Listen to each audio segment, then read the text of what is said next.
Hi, welcome.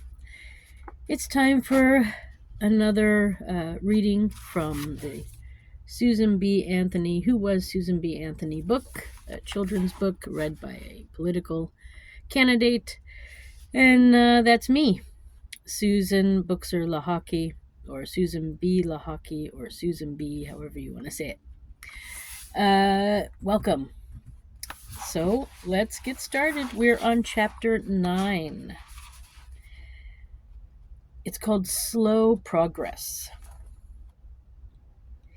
In 1887, Congress voted for the first time on an amendment to the Constitution that would give women the right to vote.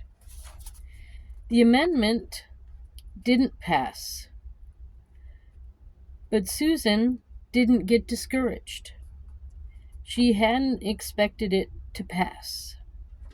Just getting Congress to agree to vote on it had taken decades.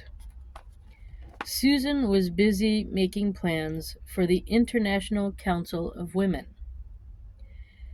The conference took place from March 25th through April 1st, 1888, in Washington, D.C. 53 organizations and 49 people from all over the world attended. President Grover Cleveland welcomed them to a reception at the White House. The council also marked another special occasion. For the first time in 20 years, the women of the American and the women of the National appeared together. Susan introduced her old rival, Lucy Stone, to make a speech. Other old friends, including Frederick Douglass, who had first supported the women's movement way back in 1848. So they've been working hard.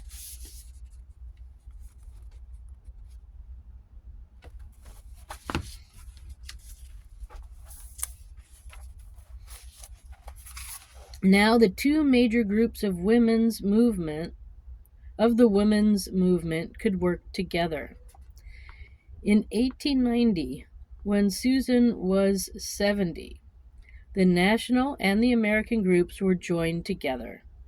Elizabeth was elected president of the new National American Women's Suffrage Association, or NAWSA. Susan was vice president at large. After Elizabeth returned to Europe, Susan became acting president. So.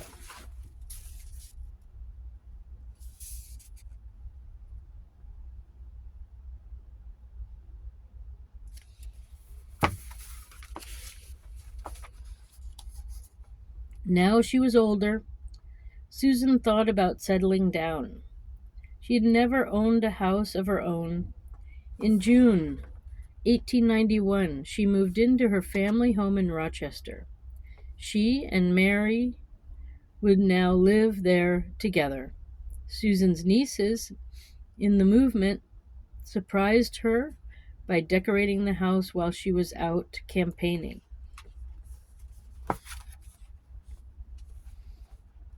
In 1895, activist Rachel Foster Avery surprised her with a gift of a retirement fund.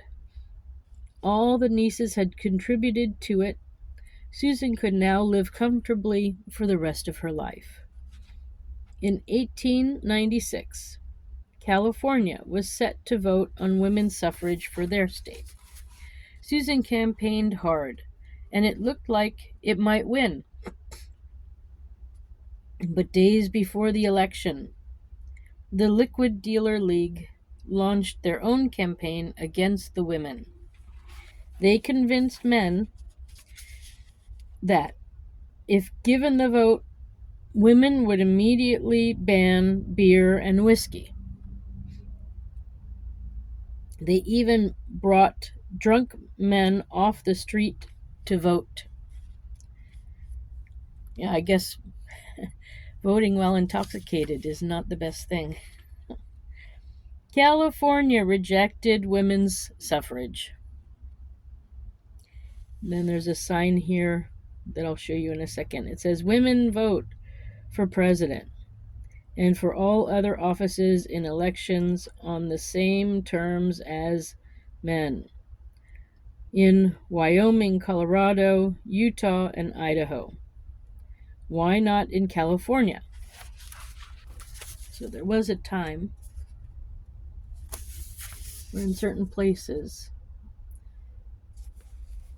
women actually had to vote for a time, and then it was taken away.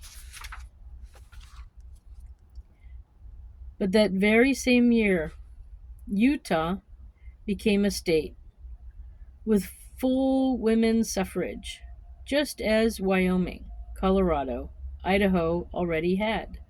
Progress was slow, but Susan cherished every victory. There we go. And that's the end for today. The next chapter, chapter 10, is Failure is Impossible.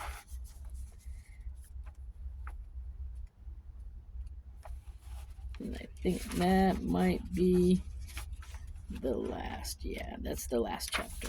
Okay, so there's just one more of these of me reading the Susan B. Anthony book. I might continue because I recently discovered some things about women's rights and voting and how we seem to be confusing the Declaration of Independence, which was a message to England, and that is what broke us away from England, and the Constitution, which is the laws that we live by today. And I have an idea of how they might be interpreted. And anyway, after the next one, I might do like a commentary one to finalize the thoughts about Susan B. Anthony and her movement to get women to vote. So that's my story reading for today. I hope you enjoyed it, and I wish you a good day wherever you are. I am Susan Buchser-Lochocki, running for President of the United States, most likely as a write-in candidate wherever you live. There are a few states where I'm an independent, but I'm mostly a write-in candidate. But check back when it gets closer in September. I'll have details on my website and all my different social media outlets. And my website is susan4usa.com. And I guess that's it. So Susan, the number 4, usa.com. Thanks for stopping by. Have a good day.